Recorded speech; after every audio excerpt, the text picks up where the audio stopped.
투자의 지도 예, 예. 그 책 좀 여쭙고 싶은데 예, 예. 제가 이 책을 읽고 대표님 꼭 진짜 한번 만나 뵙고 싶다 이런 생각을 많이 하게 됐는데 여기서 이제 책에서 앞에서 좀 얘기해 주신 게 사계절 사이클도 얘기해 네. 주셨지만 네. 구조적 사이클을 또 언급해 네, 주셨어요.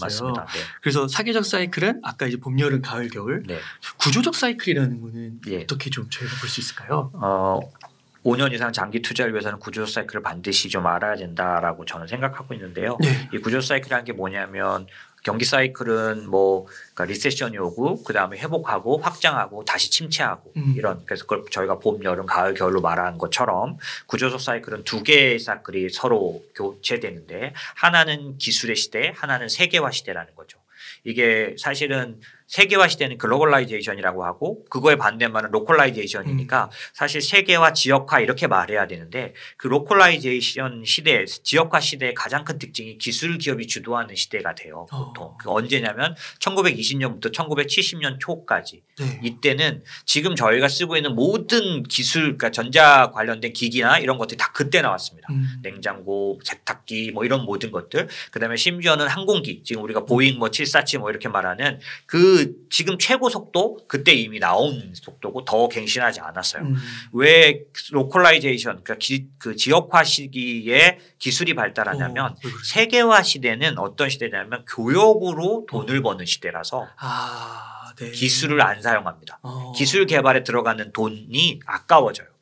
기술 개발은 아시다시피 창의적인 작업이기 때문에 시간도 좀 들어갈 뿐 아니라 실패도 많아요. 네, 많습니다. 실패가 많고 그렇기 때문에 기술을 통해서만 돈을 벌 수 있는 시대가 아니라 교역으로 벌 수 있을 때는 기술을 안 해요, 사람들이. 교육이 조금 더 돈 벌기가 용이한 쉽습니다. 왜냐하면 잘 보시면 중국에서 생산해서 미국에다 팔면 마진이 생기는 구조잖아요. 근데 그러면 그게 그렇게 단순하게 왜 계속되지 않느냐? 서로 싸울 때가 있거든요. 그러니까 냉전 때.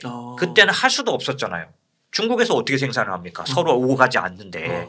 그러니까 냉전이 무너지고 WTO 체제가 생기고 이러던 그러니까 뭐 70년대부터 2010년까지 이 시기에는 서로 간의 국제 간의 교역이 높아지고 많아지던 시기니까 사실 이때 이 세계화 대표적인 이 세계화 시대에 제일 많이 오른 주식이 그걸 대표적으로 말해주는데 이 1970년부터 70년대 후반부터 2010년까지 세계화 시대에 글로벌라이제이션 시대에 제일 많이 오른 업종이 어디일까요? 해운? 맞습니다. 네. 국제 교역에 관련돼서 이 왔다 갔다 하는 거래에 의해서 그래서 이거 그 그래프를 보여드리면 제일 쉬운데 그 GDP 성장이 교역에 의해서 두 개가 서로 맞물려서 움직이는 시기가 세계화 시대예요. 이때는 기술을 발전시키고 기술 개발하는데 사람들이 투자를 안 합니다. 안 하니까 기술 개발이 낮은 거죠. 네. 기술 성장이 낮아요. 그런데 이게 서로 간에 이제 전쟁, 지금처럼 중국과 미국의 분쟁, 러시아와 미국의 분쟁 이런 시기에는 교역할래야 교역할 수 없지 않습니까? 이런 경우에는 돈을 버는 방법이 기술 쪽으로 기울게 돼요. 그렇구나. 네. 그래서 특별히 예를 들면 2010년도가 왜 기술의 시대의 시작이었냐면 2009년도까지 금융위기가 왔지 않습니까? 네. 그래서 그 전까지 40년 동안 지배했던 신자유주의가 무너지면서 이때부터 서로 간에 이제 교역이나 이런 어떤 그 전에 그 국가 간의 그런 것들이 무너지고 서로를 의심하고 대항하는 그런 신냉전과 같은 지금은 딱 보시면 신냉전 맞잖아요. 중국과 미국이 대립하고 있고 유럽과 미국이 대립하고 있고 이런 시기가 왔기 때문에 이런 시기에는 말씀드린 것처럼 기술 개발에 의해서 기술 성장에 의해서 모든 산업 구조가 바뀌는데 그런 어떤 시기가 언제 있었냐 1920년부터 70년 초까지 정도에도 똑같은 시기가 있었고 이때도 당연히 냉전과 이런 것들이 지배하던 시기였기 때문에 이때는 기술 개발에 뭐 이제 사람들이 투자를 많이 했고 그걸로 인해서 성장하는 시기였고 이때는 지금 요즘 버블 얘기가 많이 나오지만 이때가 전형적으로 어떠냐면 지금처럼 상위 5개 기업이 시총 전체의 40% 50%를 차지하는 특성이 지금과 똑같았어요. 그래요? 세계화 시대의 특징은 뭐냐면 신기하다. 시총이 집중되지 않아요. 네. 왜냐하면 카피하면 되니까요. 야, 그렇구나. 근데 기술은 카피 못하니까. 네. 그래서 1920년부터 70년까지의 시총 S&P 500이나 그다음에 그 나스닥은 없었으니까 S&P 500의 시총의 중심 아주 10종목까지가 뭐 30% 40% 계속 늘어났었고 지금 그렇지 않습니까? 그러니까 전형적인 기술의 시대의 특징이다라는 거 볼 수가 있고요. 이때는 독점 기업 시대 시대라고 볼 수 있고 당연히 독점 규제도 그때도 많았지만 지금도 독점 규제가 많은 거고 그 속에서도 독점 기업이 지속적으로 세계를 지배하는 시대다라는 거고 장기 투자를 할 때 이게 왜 중요하냐 이건 잘 아셔야 되는데 제가 아까 성장의 희소성이라는 걸 말씀드렸잖아요. 그게 무슨 얘기냐면 갈수록 성장이 약해져요. 어떻게 할 수 있느냐면 경기 순환 사이클에서도 말씀드리지만 리세션이 와가지고 경기가 안 좋아져서 이제 연준 중앙은행이 돈을 풀고 금리를 내립니다. 그런데 그렇게 부양을 양적 완화를 했을 때 경기가 살아난다면 반드시 금리를 올리잖아요. 그럼 금리는 언제까지 올릴 수 있냐면 경기가 버틸 수 있을 만큼 체력적으로 경기가 좋은 만큼 올립니다. 그런데 중요한 건 뭐냐면 70년대, 80년대, 90년대, 2000년대를 오면서 리세션 뒤에 연준이 금리를 이제 내렸다가 살리기 위해서 다시 금리를 올릴 때 직전번에 리세션 끝나고 금리 올릴 때보다 요번에 올릴 때는 더 못 올려요. 계속. 그러니까 예를 들어서 말씀드려 볼게요. 금융위기 전에 IT 버블 막 이렇게 터졌을 때는 연준이 금리를 어디까지 올렸었냐면 6.5%까지 올렸었어요. 그런데 이번에 2008년도 금융위기가 터지고 나서 연준이 또 돈을 풀고 금리를 내렸었잖아요. 그리고 양적 완화라고 말하는 QE 1, 2, 3를 했단 말이에요. 그래서 금리를 어떻게 올렸느냐. 2015년 12월, 2016년 12월, 2017년 3번, 2018년 4번을 올렸는데 어디까지 올렸냐. 2.5까지. 2.5밖에 안 됐어요. 네. 2.5, 2.75를 못 가고 주저앉았어요. 6.5에서 2.5. 네네. 그러니까 그 전에는 15%, 20%도 올린 적이 있거든요. 계속해서 금리 올리는 게 내려지고 있죠. 10년 장기 금리도 계속 내려옵니다. 지금 저금리 시대가 오래됐잖아요. 10년 이상 됐죠. 이게 늘 그러지는 않았었어요. 두 자릿수도 있었거든요. 미국도. 그런데 왜 그런가? 왜 아까 말씀드렸잖아요. 다르게 볼 게 없어요. 체력이 안 되니까 못 올려요. 올리면 무너져 버리니까. 지난번 2018년도에도 제롬 파월이 마지막으로 금리 올렸는데 무너져 버려서 금리 3번 내렸어요. 다시 2019년도에. 이번에도 마찬가지일 겁니다. 아마 연준이 잘못 계산을 해서 무리하게 올리면 무너져 버려요. 그래서 제가 봄은 온다고 항상 말씀드린 거잖아요. 근데 그렇기 때문에 연준은 잘 알고 있어요. 무리하게 금리를 올려서는 안 된다. 그럼 왜 금리가 이렇게 못 올릴까? 왜 경제 체력이 이렇게 약할까? 이렇게 대해서 세상에는 두 가지 의견이 있어요. 레리 서머스라는 사람 말하니 구조적 장기 침체론. 버냉키가 말하는 과잉 저축론 이런 것들인데 신흥국이 너무 저축을 많이 해서 이렇게 체력이 약해진다. 그러니까 미국이 상대적으로 피해를 본다는 뜻이고 레리 서머스가 말하는 건 구조적인 뭐 때문인지 모르지만 장기 침체가 오기 때문에 계속해서 장기 침체 속에 있다. 이거는 돈을 푸는 걸로 못 살린다. 이런 얘기를 하거든요. 어쨌든 원인은 아직 안 밝혀졌지만 금리는 점점점 더 높게는 못 올리고 있죠. 이게 무슨 의미냐. 뒤집어 말하면 성장이 약하다는 거예요. 성장의 희소성. 네네. 그렇지 않은 거잖아요. 그럼 이번에도 다시 금리를 올릴 때 지금 컨센서스는 2%를 봅니다. 2%까지밖에 못 올리고요. 네. 2%에서 더. 이제 이번에는 그 대신 이제 아까 제가 성장이 좀 있는 시기라고 그랬잖아요. 그래서 혹시라도 좀 더 높을지 모르지만 저희가 보기에는 그 틀로 보면은 그래서 2%는 어떤 데 나타났느냐. 사실 지금 저희가 지금 금융시장에서 뭐 연준이 몇 번을 올릴 거라든지 막 이런 얘기를 하지만 얘를 실제로 반영한 시장이 있어요. 뭐냐면 금리 스왑 시장이 있어요. 앞으로 최대한 연준이 금리를 올렸을 때 몇 프로까지 올릴지를 반영한 거 아니면 3년 뒤에 금리를 예측해야 되거든요. 걔들은. 지금 올해가 아니라 3년 뒤에 금리를 서로 교환하는 거래를 해요. 스왑 거래거든요. 야, 신기하다. 네, 그런 스왑 거래를 하려면 우선은 3년 뒤에 금리가 얼마 갈지를 정해야 될 거 아니에요. 그게 1.75에서 2%까지 지금 보고 있거든요. 그럼 3년 뒤에도 2%란 얘기인 거죠. 예. 그러니까 지금부터 올린다고 하면은 뭐 0.25부터 해가지고 계속 이렇게 올린다고 하면 횟수로 딱 나오잖아요. 그런 것처럼 기본적으로 경기는 그렇게 좋아지지 못할 거다라는 거고 그렇게 생각을 하면 이 앞으로 이 성장 시대에 있어서 그러니까 이런 성장이 약한 시대에 있어서 성장하는 기업들에 대한 투자는 어마어마하게 해야 하고 두 번째 지금 금리가 높아진다 그래서 성장주가 할인받잖아요. 그죠? 근데 만약에 금리가 많이 높아진다면 어떻게 될까요? 당연히 성장주에 대한 부분이 확 커져요.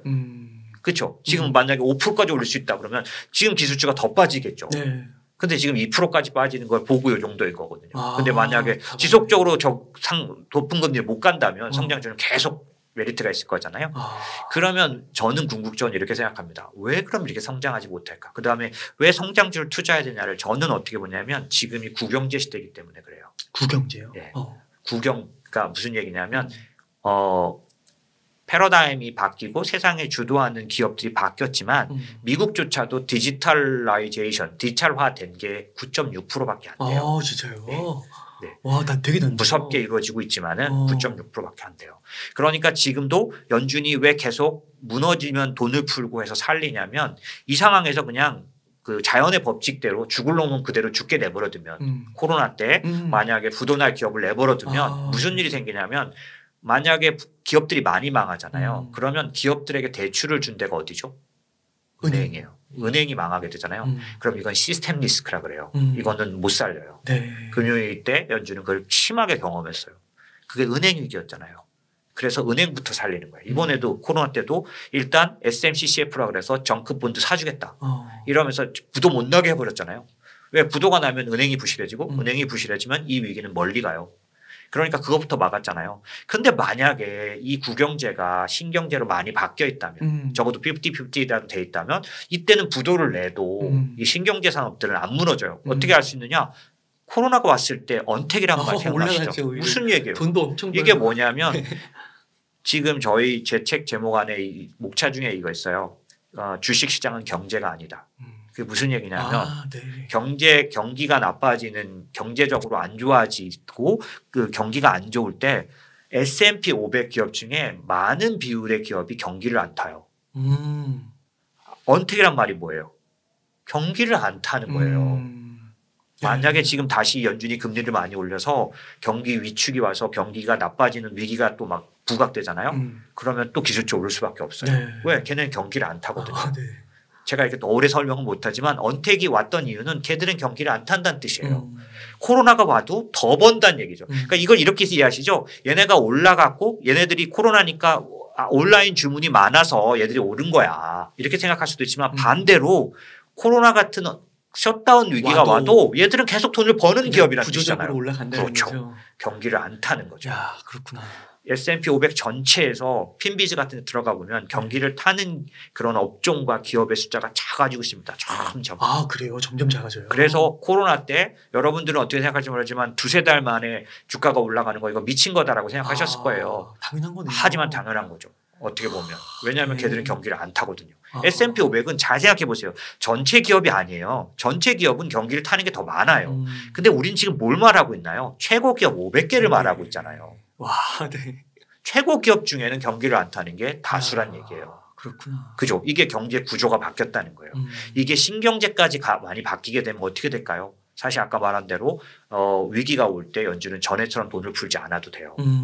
부도를 내도 이 은행 위기가 안 온다는 얘기죠. 근데 지금은 아직 안 바뀌었거든요. 왜냐하면 지금 빠르게 바꾸면 무슨 일이 생기냐? 붕괴되죠. 90%가 그렇죠. 구경제인데. 붕괴돼요. 그게 지금 미국만 그러냐? 중국도 그렇죠. 중국도 지금 신경제로 가는 거, 기술기업으로 가는 건 이미 많이 선언을 했잖아요. 보조금도 엄청 주잖아요.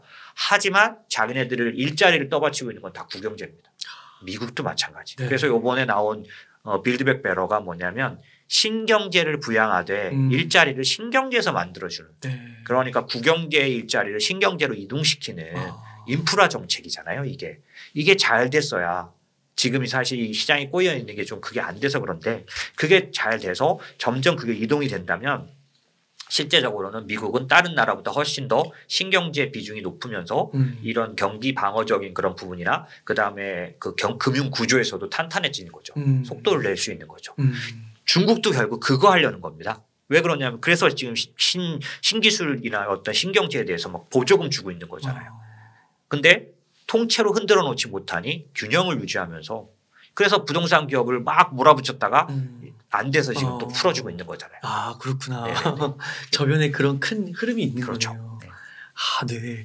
그러면은 지금 이 구조적 사이클에 새로운 국면이 지금 들어갔다고 봐도 되는 그렇죠. 2010년부터 기술의 시대에 들어갔고요. 예, 왜냐하면 이제 기술 기업이 주도하고 있는 그래서 예를 들면 저희는 그걸 어떻게 하냐면 10년 그러니까 2010년 이전에 뭐 90년대라든지 2000년도 초반에 전 세계에서 가장 큰 기업 10개를 꼽으면 그중에 에너지 기업 3개, 자동차 기업 3개, 그다음에 그 금융도 금융기업 2개 뭐 이런 식으로 들어가 있었다면 지금은 전 세계에서 가장 큰 기업 10개를 꼽으면 7개, 8개가 플랫폼 기술 기업이에요.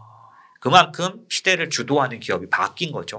조금 전에 말씀드린 그런 구조 변화뿐만 아니라 돈을 버는 기업이 바뀐 거예요. 제가 EPS 관련해서 과거 5년간 EPS 성장률, 그러니까 어떤 놈이 돈을 버냐 이게 중요해요. 앞으로도 어떤 기업이 돈을 버느냐 하면 페이스북, 마이크로소프트 이런 이 빅텍 있잖아요. 이 빅텍이 지나간 5년 동안 연 개념으로 40%대씩 EPS가 상승해 왔어요. 이런 기록은 없죠. 이런 기업은 없죠. 근데 이걸 옛날 일인가요? 요번 2021년도 12월에도 얘들만 올랐었잖아요.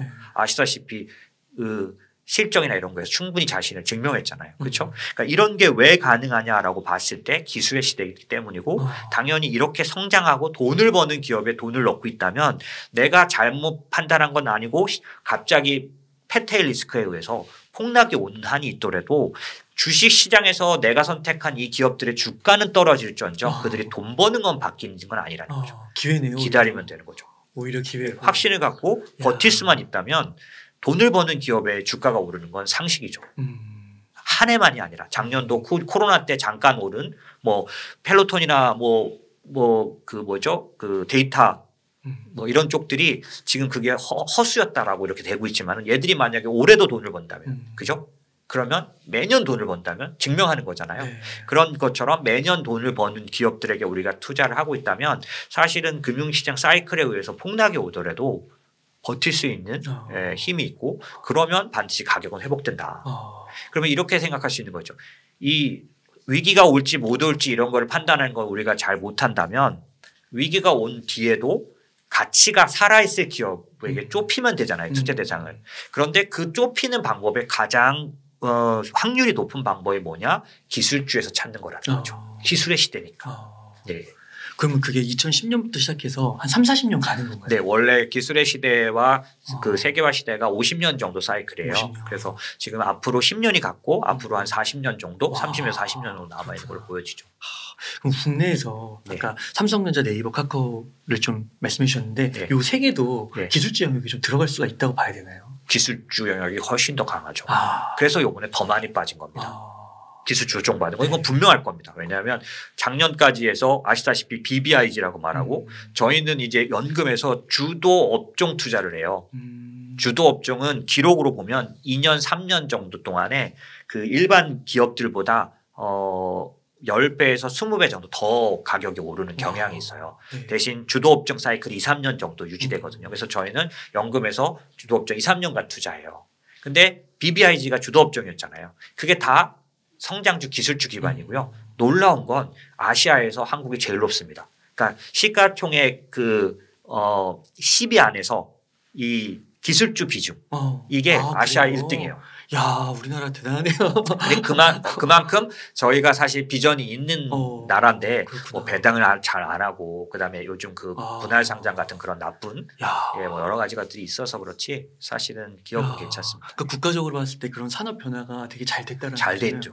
야, 대단하네요. 저력이 있는 거죠. 그러니까 삼성전자 같은 회사가 있는 겁니다. 네.